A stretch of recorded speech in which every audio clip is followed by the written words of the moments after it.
It's a crime, Mr. Collins. It surely is. After all, if you haven't seen your husband in weeks, and then he takes you to our favorite bar to drink champagne, you certainly don't want anyone joining the party. Especially if they've just been murdered. Of course, it makes a difference if your husband happens to be a private detective. Yes, this is Gail Collins speaking. And I'll be back in a minute to set the stage for our puzzling crime.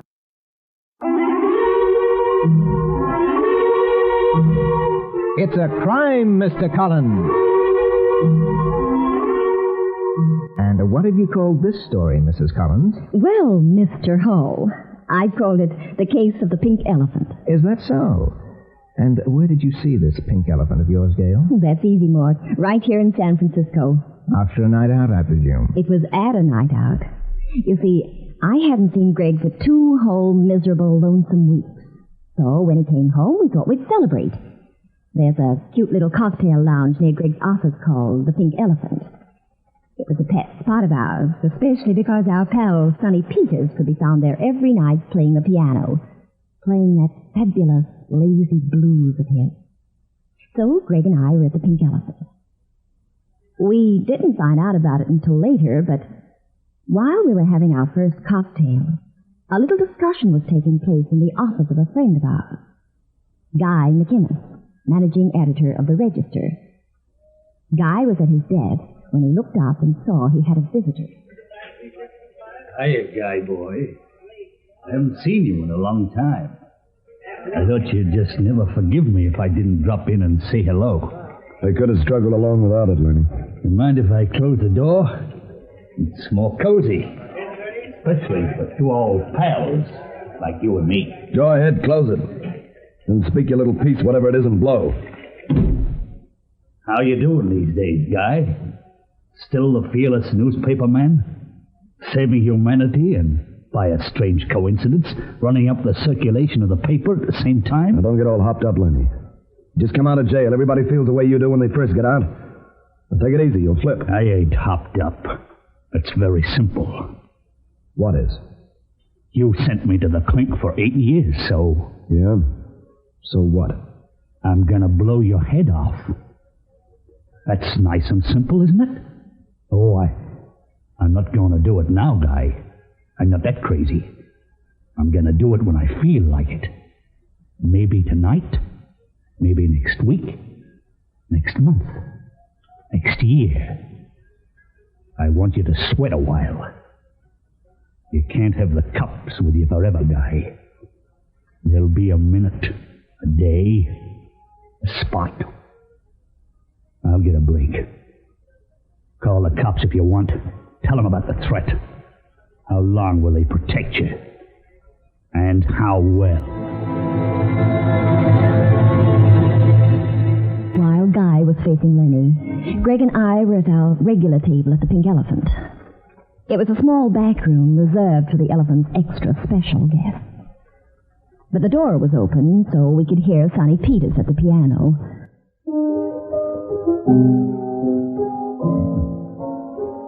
Greg? Yes, darling?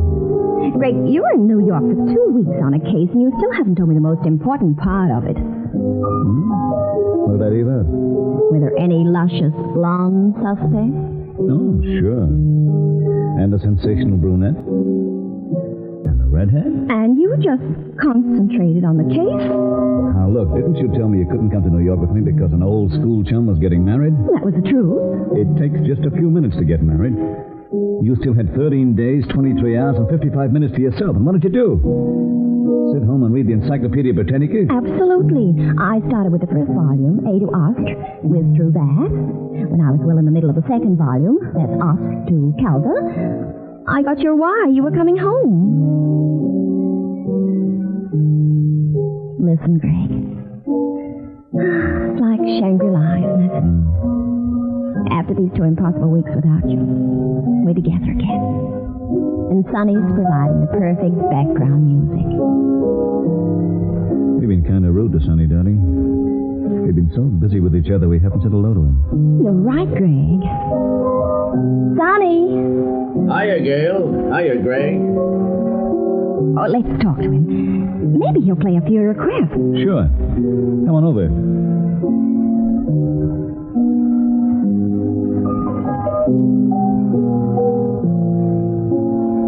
Sonny, how about Stardust?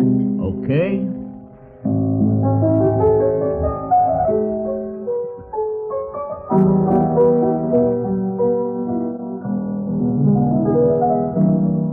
Wish I could play. I can. You, Gail? Mm-hmm. You never told me. Well, sit down here. She's not very good, Sonny. I'm merely terrific, that's all. Go ahead, Gail. I'd like to hear you. Oh, must you, darling? I must. My public demands it.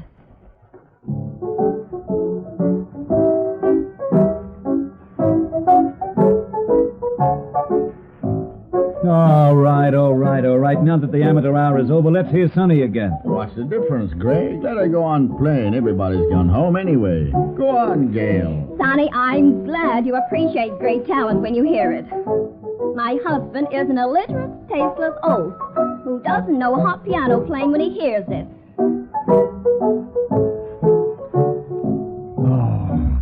Okay, Gail. Now, if you don't quit, I'm going to pick you up bodily and carry you away from that piano. Why not let her have some fun? Everybody likes to fool around with the piano. Hey, I didn't know you could play, Mrs. Collins. Hi, Molly. Oh, please don't interrupt me. I'm inspired tonight. Guy with you, Molly? No, he's still at the paper. He told me to meet him here, but I guess he's stuck. I'm going home. Sonny, if Guy comes in later, ask him to call me in the morning, will you? If you want to give him a message, give it to him yourself. Well, what's burning you up? I just asked a favor. I'll tell Guy, Molly. Thanks. Bye now. Oh, you take over the piano, Sonny. I've given my all, and I'm exhausted. Okay, Mrs. Collins.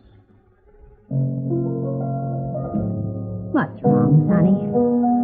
You and Molly have another scrap? No, just can't stand that girl, that's all. You know, Mrs. Collins, first time she came in here, she was a very sweet kid.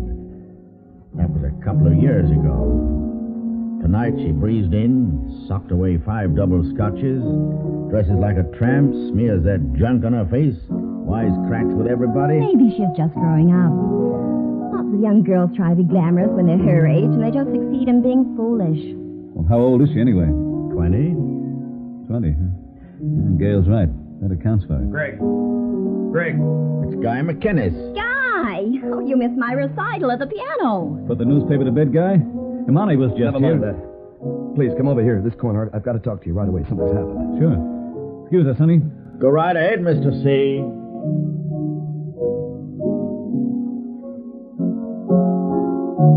What is it, Guy? Lenny Kistos is in town. Just got out of jail. Came to my office. He said he's going to kill me. Guy was deadly pale. He kept mopping his brow with his handkerchief. I had to hold a match for him. He couldn't light his own cigarettes because his hands were trembling so much. I thought he'd collapse. We sat at the table in the back room, and he told us the whole story of how Lenny had threatened to murder him. What did he mean by saying you sent him to prison? It's a neurotic exaggeration on his part. I didn't do it directly at all. I wrote a series of exposures for the paper about Lenny and his mob. He had big money he was trying to expand. Dowie owned half a dozen records in the States, and he was trying to set up a kind of cartel internationally. He had tie-ups with some of the biggest black marketeers and phonies in Europe and South America. He had a finger in a fake uranium promotion in Canada. He had men working for him in Shanghai, Cairo, Macao. And the DA's office read my articles. The public got hopped up. There was pressure to crack down on Lenny, so they did. Well, he ended up behind bars. But you were just doing your job. You didn't double-cross him or prosecute him. Lots of papers write about racketeers. That isn't the way Lenny looks at it. He blames the whole thing on me personally. He's got nothing against the DA or the judge. Oh, no, it's just me. I'm the patsy. He wasn't just talking either. He'll do it, or one of his hoods will. One of these mornings he'll do it, Greg. Oh, can you help me? You've got to think of something. The first thing to do is to calm down. But I can't stop thinking about it. I won't be able to work. I won't be able to sleep tonight. Telephone for you, Mr. McInnes. It's Lenny. To ride me again, I'll bet. The office knows I'm here. They might have told him. Don't get your head up, Mr. McInnes. It isn't Lenny. It's just your office. Huh? Thanks, Sonny. Pardon me, Greg. Gail, I'll be right back. Sure. Yeah, sure, go ahead. Now, careful. Don't trip out here, Mr. McInnes. Boss turned out most of the lights since everybody's gone. Yeah, I'll be careful, Sonny. Phone booth's in the far corner. Yes, I know. Hey, do you know Lenny Kestos when you see him? Lenny Kestos, yeah. I think I'd remember him.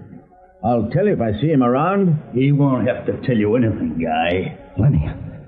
I told you you'd get awful nervous, Guy. Get out of here, Lenny. I told Greg Collins about you threatening me. If anything happens to me, you're the first guy they'll pick up. You're a two-time loser. Bad record. They'll nail you for it in a minute. You'll get the chair, you screwball. Sure. But they'll have to find me first. That might be awful tough. And you wouldn't know the difference. You'll be in a cop. Cut out that kind of talk, Lenny, and beat it. Easy, Guy. You'll blow your stack. I can't stand it, Lenny. I can't. Guy, what the... Craig! Is Guy all right? What was that? Guy's all right, Gail. Lenny's dead. And sure enough, he was. On the floor. Dead. But keep your ears pinned, friends. I'll be back in a minute with more of our story. Lenny Kestos's body was sprawled on the floor of the Pink Elephant. I was quite horrified and quite surprised at the turn of events. Guy was babbling hysterically to Greg, who kept walking around, touching this and that, thinking. I didn't kill him, Greg. Say, help me. I didn't kill him. I don't see a gun around here. What did you say happened? I was standing here talking to Lenny. Suddenly I heard shots and Lenny fell down. Did you see what happened, Sonny? No, sir. Neither did we. The door to that back room was closed. I was sitting at the piano playing it. Didn't you hear me in the other room? Yes, we did. I heard an argument between Mr. McInnes and Lenny, and then I heard the shots. What direction did they come from? Oh, I couldn't say. I was so surprised and scared. I don't know. Well, the front door isn't locked. Could the shots have come from the street? Yeah, sure, yeah. I can't say exactly where they came from. Molly live far from here? Anybody know? No, not far, Greg. Which way were you facing, Guy? Toward the street? No, toward the telephone booth. It was very dark. All I could make out was Lenny standing there. I tell you, I didn't do it, Greg. It isn't going to be so easy to sell that story to the police, though, Guy. Who did kill Lenny? The little man who wasn't there? Well, Lenny had quite a feud going on between you. He's lying there dead. You're standing in front of him. How does that look to you? I know, Greg. I know all about it. If I will get you 10 any jury in the world puts the rap on you. Greg, you're a detective. There must be something you can do. Just something to help me. I'm going to do it right now. What is it? I'm going to call the police. The police got nowhere. They couldn't find the gun. They shot pictures, made maps, took us all to headquarters for questioning. Finally, let everybody go. A sharp lawyer from the Register got Guy out on bail. Guy's reputation and pull were more than powerful enough to spring him for a while. Then, at the Pink Elephant one night, Greg and I were at our table with Molly, Guy's girlfriend. Sonny Peters had suddenly stopped playing. What's on your mind, Sonny? I hate to see kids like Molly in these joints at all hours. Now, Sonny, take it easy. Molly's a decent, bright girl. She can handle herself. Don't you start lecturing the Pink Elephant's clientele on the subject of morals. Okay, Mr. Collins. I just sound off about it now and then. Come on, Sonny, knock it off. You're an old nuisance sometimes, you know. Kids didn't act this way back in my time. I knew you when you were a decent kid. I know what's happened to you. I like what's happened to me. I think I'm doing very nicely. Let's go outside, Gail. Get some fresh air. Leave these two to their argument. Excuse us, Molly. Sonny. See you later. Lay off me, will you? I've had enough of you. You have your own guards. Go on all the time. Walk faster, Gail. I want to get out of here. Where are we going? I have only one suspect, Guy McInnes. I haven't really done a good job on him. Now I'm going to give him a fancy workout. Greg and I hopped a cab to the office of the Register. It was deserted at 3 a.m., being an afternoon paper. We sneaked past the night watchman. We tiptoed down the hall and into the newsroom. Quietly, Gail, quietly. What are you doing, Greg? You're looking for the gun that killed Lenny. Don't heckle me. Be quiet. Not a mention. Hurry, Greg. The Watch when they come around.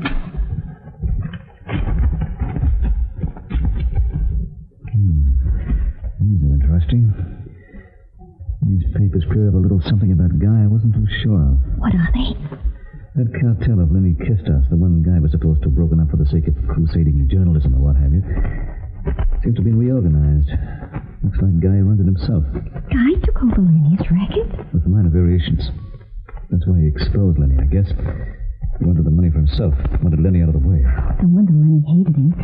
And I always thought Guy was a darling. Just a second. Looks like Guy didn't keep the whole deal to himself. Here's a piece of paper signed by Molly. I'll bet he gave her some stock in one of those phony corporations the boys have. She said I'm doing very nicely. She dresses expensively, lots of jewelry. How about a perfume? Cost a fortune. That's what Guy must have done. She did. Smart Apple was apparently innocent. Ow! My old match. What kind of it are you without a light? Not my own. My last I have to work with. Might be even more papers in here and pigeonholes. These old-fashioned desks. I'll roll the top back. I'll never let it be said that Mother's little helper. Craig! Look! What is it? On the floor. Dripping down from inside here. That blood. Better let me roll back the stuff. Stand away. Oh! Guy! Is he dead? Wait. Yeah. Someone took a crappy spike. Oh, Craig, I feel dizzy. Steady, darling. Just sit down for a moment. Then we're going back to the Pink Elephant. Huh? Remember, when we get there, don't be grim. Just your usual gay self, chum. Everything depends on our getting away with this as though nothing in the world had ever happened. I didn't know what Greg had in mind, but I knew he was on the trail of the killer. So don't leave us, folks. In just a minute, we'll bring you the climax of the case.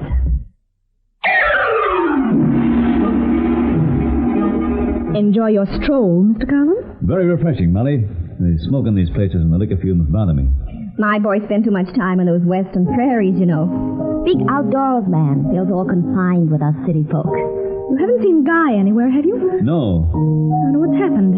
He said he'd be here at 2:30. It's almost sunrise. Well, don't fret, Molly. Just relax and listen to Sonny.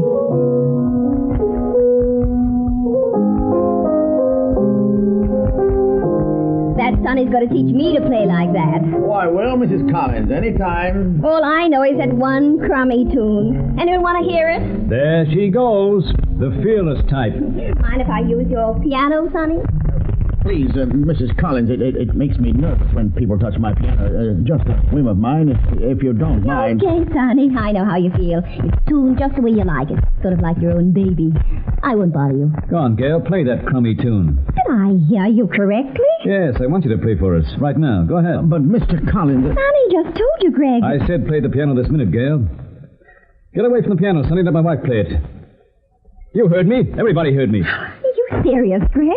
What for? What's got into you? I've never been more serious in my life. There's nothing I want to see so much as you sitting at that piano, and don't lose any time. Gosh, everybody's gone screwy tonight. Mr. Collins, I just Just said... you play the piano right now, Sonny, and if I shove you away from there and put her on that piano stool myself. Okay, you asked for it. Ladies and gentlemen, a special arrangement of I'm in the Mood for Love by Gail Collins. At the request of my silly husband who thinks it's entertaining.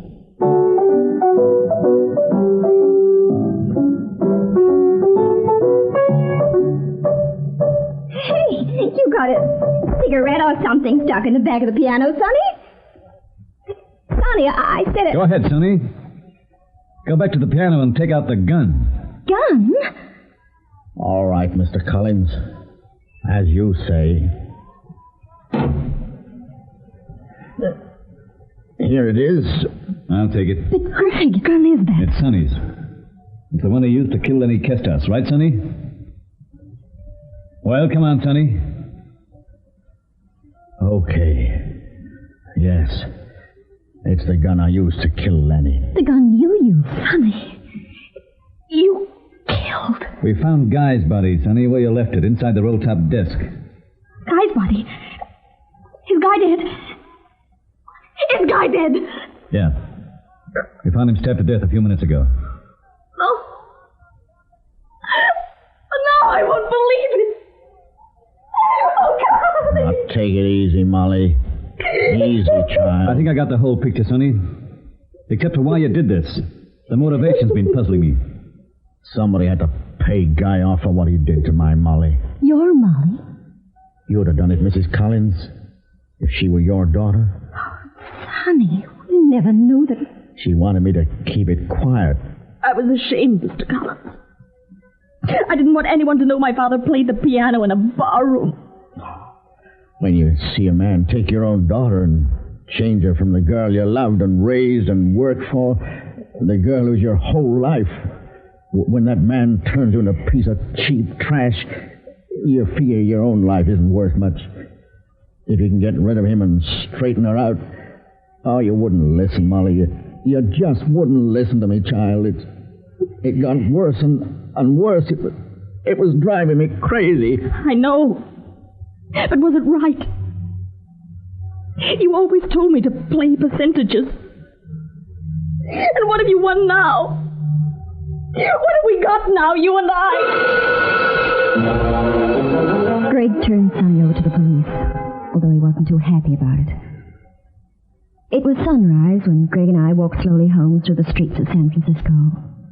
Deserted, except for the very distant sound down at the waterfront of the fishing boats plying back and forth on the bay. Okay, Gail. I know what bothers you. What bothers me, pal, is how you knew the gun was in the piano. The first time you tried to play Sonny's piano, he was not only happy to let you do it, but he said he liked having anyone play it. When we came back from the register office, he suddenly wouldn't let you touch it. I had to drag him away from it. It made me curious. I began thinking, what would be wrong with the piano? A cigarette or some sheet music stuck in the keys? No, he wouldn't raise the dickens about that. What's the one important clue that's been missing? The gun, pal, the gun. So I insisted you play. Sonny knew what part of the strings in back of the piano were covered by the gun. You didn't. He knew which keys to avoid. He was afraid you'd strike the wrong one. But why did Sonny kill Lenny, not Guy? Sonny must have had the gun with him for weeks, planning to murder Guy.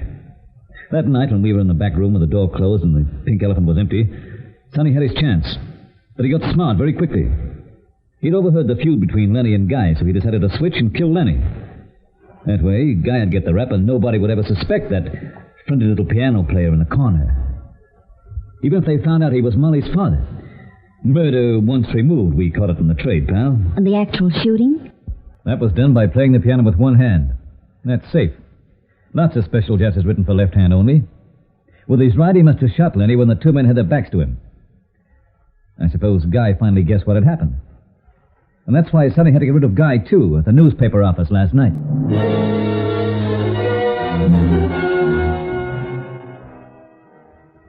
Greg? Yes, darling? About that other case. The one you finished in New York before we went to the Pink Elephant.